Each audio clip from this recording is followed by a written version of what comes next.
On any given day, there are over 40,000 people who are detained in immigration detention. They don't have access to an attorney, they don't have access to telephone calls. It's important to have a visitation program because otherwise human rights abuses are happening without anyone being aware of them.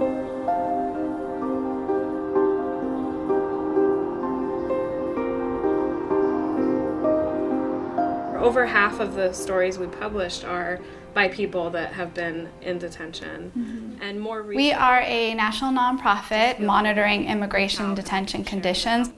We started the very first visitation program here in the state of California, and now we have over 40 programs around the country visiting people on a weekly basis.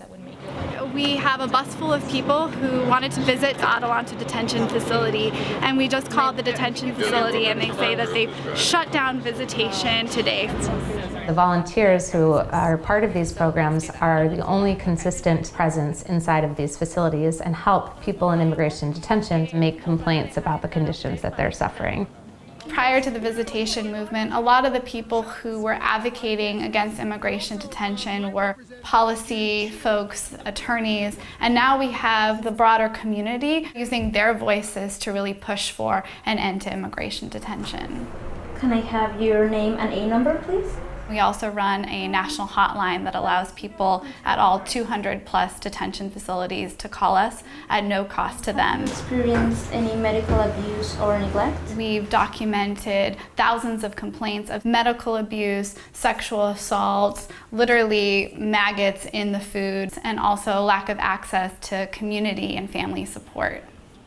Just 20 minutes from here is the Adelanto Detention Center.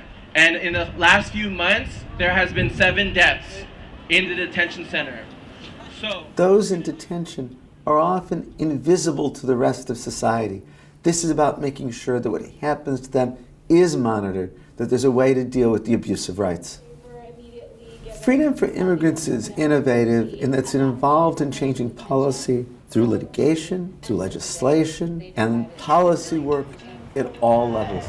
Geo Group runs the Adelanto Detention Facility. In California, we detain about a quarter of all people in immigration detention. So this year, we got the Dignity Not Detention Act passed. This is the first bill in the country to put a moratorium on the expansion of private immigration detention facilities in the state. Our ultimate goal is defunding detention and using part of the money towards community-based alternatives. And what we mean by that is not ankle shackles that monitor a person's whereabouts, but true community alternatives with all the support that they need.